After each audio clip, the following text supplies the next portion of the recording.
На 10-й день нашего пребывания в Екатеринославе махновцы окончательно овладели городом после ожесточенного сражения на улицах. Начались грабежи и беспощадные убийства мирных жителей. Солдаты-махновцы грабили, жгли магазины, врывались в квартиры, беспощадно убивая тех, кто попадался под руку. Население города было в страхе. Дальнейшая работа стала невозможной. Никто не рисковал выйти из своей квартиры, все как бы замерло. После занятия Екатеринослава махновцами для нас открылся путь на юг через русские и немецкие селения, которые мы намеревались посетить в начале нашего пути. Был холодный, дождливый октябрьский день. Для подвоза вещей Господь послал нам одну подводу, но самим нам пришлось идти пешком. До первого селения было 15 верст. В обыкновенных условиях такие переходы не составляли для нас большой трудности. Но в данный момент это был один из самых тяжелых переходов.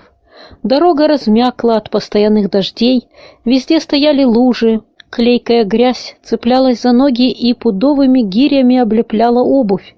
Только с огромными усилиями можно было двигаться вперед. Сверху беспрерывно лил дождь. По сторонам дороги лежали обнаженные трупы убитых в сражении людей. Раздавались редкие ружейные выстрелы, навстречу двигались, едва тащась по грязи, махновские обозы. Иногда нас обгоняли повозки с ранеными, которых отвозили в тыл. Было жутко, но дух был бодр, ибо мы сознавали, что идем под могучей охраной нашего Господа и совершаем этот путь не ради каких-либо земных целей, но ради спасения душ наших ближних. Несмотря на хлеставший в лицо дождь и холодный ветер, часто раздавалось в этой мрачной долине смерти пение духовных гимнов. Некоторым из нас пришлось снять с ног окончательно размокшую обувь и идти босыми ногами по холодной грязи. Было уже темно, когда мы приблизились к селу Александровка. Завидев мерцающие в окнах огоньки, мы обрадовались скорому концу нашего пути, однако перед самым селом оказалась еще одна преграда. Небольшая речка разлилась от дождей, и широкая водная полоса отделяла нас от села. В темноте эта река показалась нам настоящим Днепром. Перекинутым через речку мостик был залит водой. С большим трудом и риском один за другим мы перешли по воде. В селе мы были с радостью встречены одним из верующих. Омывшись от покрывшей нас грязи, еще мокрой до самого белья, мы до поздней ночи имели чудное и благословенное собрание. Несмотря на темноту и грязь, весть о нашем прибытии облетела все селения прежде, чем мы пришли на место. Дом, где мы остановились, вскоре наполнился людьми, жаждущими послушать Слово Божье. Мы не имели возможности много работать в этом селении.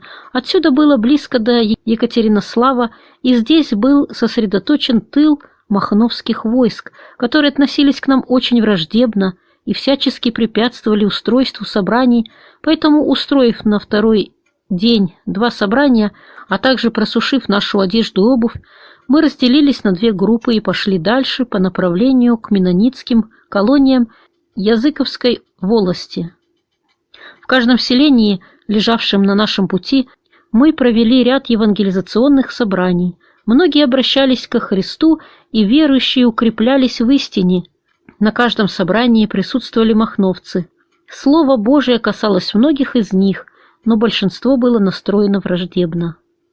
Наш путь за последнее время казался нам как бы восхождением на Голгофу. Тяжелые тучи сгустились вокруг нас, и становилось все темнее и темнее. В сердцах некоторых сотрудников появилось предчувствие скорого перехода в вечность. У многих любимой темой проповедей и бесед стало восхищение церкви и пришествие Господа. Стояла плохая погода, неблагоприятная для работы и передвижения с одного места на другое. Все время шли холодные дожди. Всюду, где мы проходили, чувствовалось напряжение и тревога. Этот район находился во власти анархо-коммунистических махновских войск, причинявших жителям много тревог и бедствий. 22 октября обе группы прибыли, наконец, в колонию Николайполь, село Запорожского района Запорожской области. Жители колонии, извещенные уже ранее о нашем приходе, обрадовались этому посещению, верующие старались приглашать на собрание возможно больше количества народа. Прошли 3 дня в почти беспрерывных собраниях. Несколько десятков грешников обратилось к Господу. Господь послал много радости во время скорби и испытания. Работы было много, времени мало. Нашего посещения ожидали и в других местах. Мы решили направиться дальше, к хартинским колониям. Во время последнего молитвенного собрания пришел местный проповедник Шелленберг и начал упрашивать посетить еще 3 окрестные колонии. При этом он сообщил некоторые печальные вести, что побудило нас внять его просьбе и остаться здесь еще на несколько дней. Шелленберг сообщил, что в колонии Дубовка жители до сих пор не допускали к себе ни одного верующего. Несколько времени тому назад один верующий купил хозяйство в этой колонии. Когда он подъезжал к колонии с несколькими подводами, нагруженными его имуществом, то жители, узнав, что он человек, обращенный к Господу, вышли всем обществом ему навстречу и не допустили его въезда в колонию. Этот рассказ окончательно побудил нас оставить мысль о дальнейшем пути и сделать попытку проникнуть с евангельской вестью и в эту колонию. Мы разделились на 4 группы и, оставив одну из них на месте, направились в соседние колонии. Махновцы, нередко присутствовавшие на собраниях, относились к нам враждебно. В их среде было много людей, которые прежде знали Господа, но отпали от истины и теперь приходили в ярость при каждом напоминании о Боге и Его любви. Это были люди крайне ожесточенные на всех и на все. Некоторые заявляли нам при беседах: «Мы хуже зверя, и имея мы хотя бы звериное чувство, мы не решились бы делать того, что делаем теперь. Нам человека убить гораздо легче, чем пристрелить собаку». В час дня 25 октября каждая из групп направилась в назначенное селение. Условились вернуться во вторник 29 октября в Николайполь, и тогда уже всем вместе ехать дальше. Братья Яков Дик и Юшкевич с 2 сестрами, Розенберг и Гиберт, и братом Голицыным избрали для себя колонию, о которой Шелленберг рассказывал много плохого. Шелленберг также решил поехать с нами, чтобы присутствовать на первом евангельском собрании в прежде неприступном для Евангелия собрании. Через час после приезда в помещении школы было устроено первое собрание. Люди, предоставившие помещение для собраний, на первом собрании не присутствовали, за исключением нескольких женщин и детей. Несмотря на такое отношение, было решено назначить второе собрание в 8 часов вечера. Вечернее собрание превзошло все ожидания и надежды. Господь начал действовать. Все селение от стариков до детей явилось в назначенное время.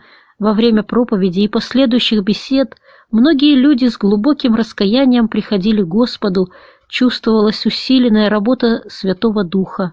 Люди, не желавшие прежде слушать о Боге, не хотели теперь оставить собрание. Было уже около 12 часов ночи, когда все разошлись по домам с намерением собраться снова, как только наступит утро. В 9 часов утра было назначено собрание для новообращенных, в 12 часов для детей и юношей, а в 2 и 6 часов вечера общее собрание. Так был распределен для работы следующий день, но этому плану не суждено было осуществиться. Господь, как видно, сулил иначе. Его пути не наши пути, и мысли Его не наши мысли. В субботу утром, 26 октября, проповедники были приглашены к завтраку. В это время вошло несколько вооруженных махновцев, которые сейчас же уселись за накрытый стол.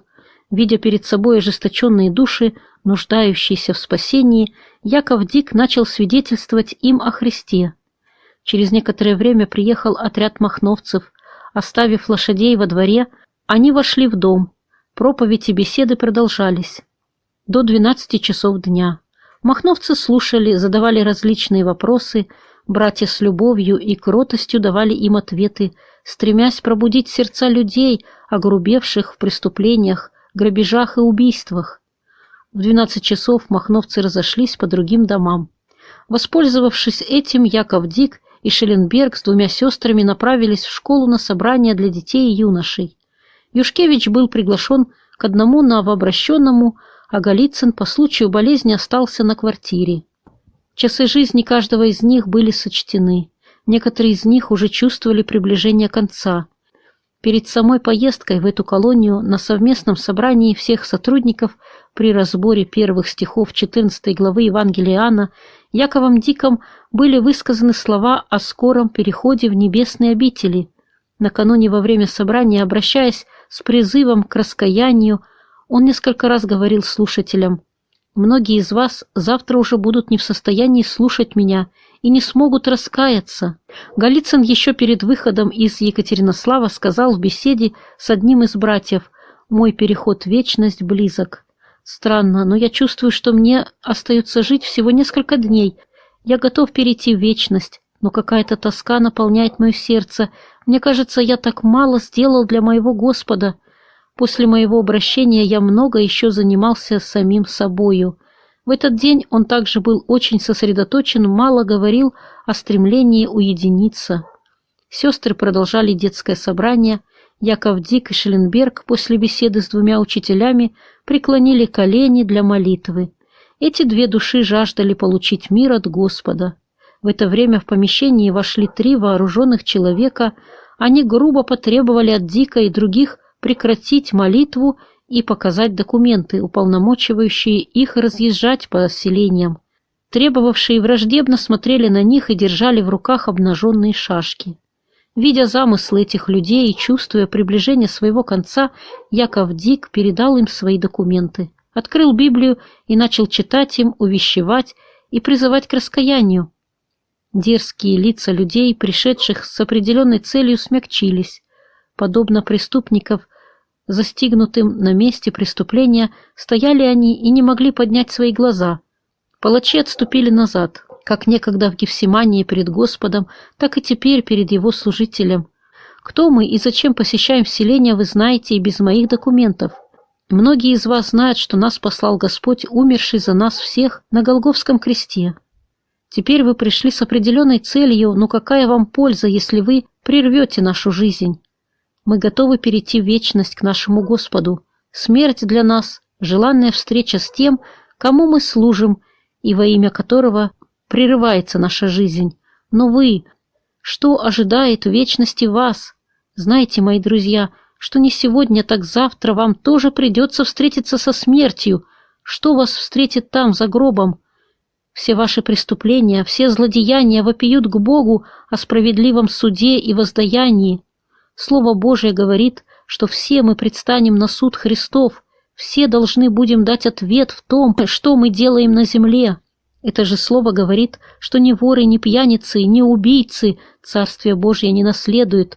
Вечные мучения и скрежет зубов – вот участь грешников. Друзья, быть может, последний раз в своей жизни вы слышите сегодня призыв Господа к покаянию. Еще не поздно, Он может и хочет вас спасти и простить. Остановитесь на ваших путях греха и покайтесь. Хотите молиться, хотите воззвать к Нему о помощи и прощении. Махновцы стояли пред Ним с поникшими головами и обнаженным оружием в руках. Дрожа от охватившего их внутреннего волнения, они маялись с ноги на ногу. Наконец, повернувшись, они вышли вон из помещения. «Да, мы давно вас знаем», — произнес один из них дрожащим голосом. Прошло несколько минут, в помещение вошла другая группа вооруженных махновцев в сопровождении барона Голицына, которого 2 поддерживали под руки. Он едва держался на ногах, из-под надетой на голову шляпы струилась кровь, лицо и руки были покрыты синими кровавыми подтеками. В то время как одна группа махновцев была в школе у барона Якова Дика, вторая направилась на квартиру, где остановились миссионеры. Застав там одного лишь брата Голицына и задав ему несколько вопросов, они начали избивать его нагайками. «Сегодня, наконец, мы заставим вас всех умолкнуть навсегда. Теперь вы все, пугавшие народ адом и призывающие слушать Бога, узнаете сами мучения ада в наших руках. Мы не боимся ни вашего Бога, ни ада. Мы свергнем его с престола, как свергли земных владык. Мы заставим замолчать всех, говоривших о нем, всех слуг капитала».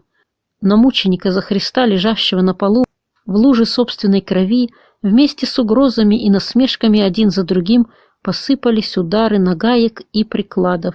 Одежда и белье пропитались кровью. Вырывавшиеся иногда стоны совершенно затихали, он лежал уже без движения и признаков жизни. «Мы вытянули из него душу», — обратился один из истязателей, налившимися кровью глазами. «Прекратим, его нужно привести в чувство, он нам еще нужен на несколько минут». «Хозяйка», — загремел он хриплым, подобным рычанию зверя голосом, «принеси сейчас же ведро холодной воды и дай чистое белье, чтобы одеть этого оперированного фазана. Нам нужно провести его по улице, а в таком виде он перепугает других, прежде чем те подвергнутся той же участи». Холодная вода, вылитая на безжизненное тело, произвела некоторое действие.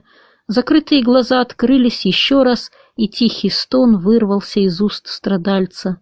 Повинуясь приказанию палачей, бедная женщина с болью в сердце, дрожащими руками, раздела несчастного и, обмыв водой окровавленное тело, одела его в чистое белье и одежду своего недавно умершего мужа. «Ты не должна чистить пола!» — проревел снова палач, обращаясь к хозяйке, начавшей вытирать лужу крови. «Мы заставим его самого лизать свою кровь! Сейчас же убери все это!» При этом он нанес своей жертве удар по наклоненной голове.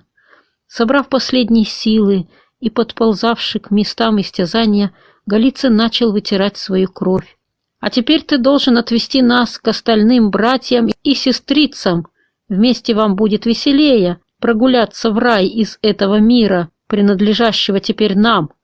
Вы обещали рай за гробом, призывая здесь к страданиям и подчинению эксплуататорам и кровососам. Теперь мы вам самим дадим возможность испытать страдания и попасть в ваш рай. Возьмите его под руки, а то он еще откажется повиноваться нам», — обратился начальник группы к остальным палачам. «Пойдем, как бы не улетели другие птенцы из-под нашего надзора. До свидания, хозяйка. Спасибо, что дала приют этим святым особам. Не смущайся тем, что видела. Подобные операции мы произведем еще многим здесь. Если хочешь сохранить твою шкуру, то сиди дома, чтоб твоя нога никуда не выходила. Как только ты пойдешь болтать по соседям, мы отправим тебя вслед за твоими квартирантами». Когда махновцы с Голицыным прибыли к школе, где находились Яков Дик, Шелленберг и две сестры, откуда только что вышла другая группа, увидев своих сподвижников, идущие обратились к ним с вопросом: «Ну что, товарищи, отправили проповедников в рай? Мы хотели собрать их всех вместе, чтобы им веселей было совершать этот путь. Что же вы молчите? Или и вас напугали грехом и адом?» «Нет, они еще живы», — ответил один из вышедших. «Напрасно хотим мы проливать еще и их кровь, ведь мы и так уже купаемся в человеческой крови». «Что?» — проревел начальник вновь прибывшей группы. «Вы бежите, как бабы, испугались крови. В самом деле боитесь ада? Стыдитесь, берегитесь, как бы вам за такие вещи не открутили голов. А ну, шашки наголо, марш обратно. Мы подбавим вам храбрости, вместе будет веселее». «Становитесь к стенке», — обратился он к миссионерам, войдя в помещение. «Мы давно уже не стреляли в цель, теперь немного попрактикуемся». «Стойте, товарищи, не стоит грязнить их кровью помещения школы, отведем их лучше в какой-нибудь сарай, там будет намного свободнее», — приказал начальник. Двое палачей набросились на Якова Дика и стали избивать его нагайками. «Успеете расправиться», — остановил их начальник. «Ведите на место». Окруженная со всех сторон палачами, дрожащими в руках обнаженные шашки, группа служителей Христа, как овцы, ведомые на заклание, вышли из школы и направились к месту пыток и казни.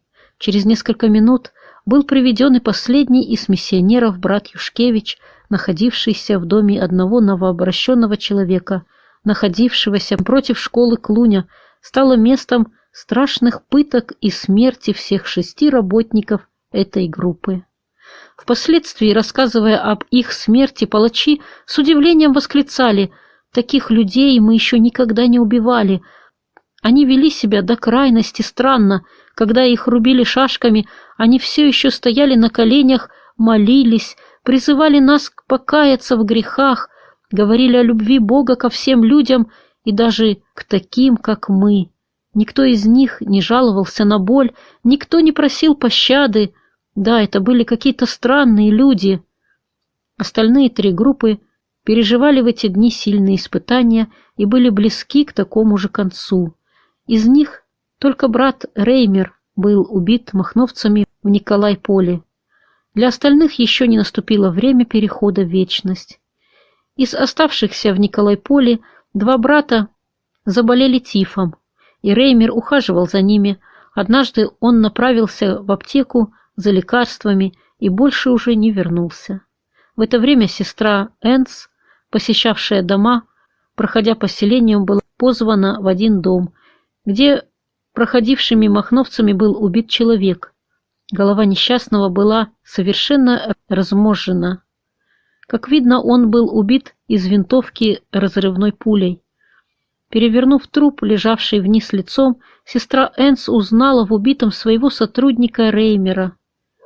Этот еще молодой человек, обратившийся к Господу во время нашей работы в Екатеринославе, хотел во что бы то ни стало идти с нами и помогать, чем может, в нашей работе. Прошло всего несколько недель, и его жизненный путь пришел к концу. Его работа была коротка, но он перешел в вечность прямо с Божьей нивы.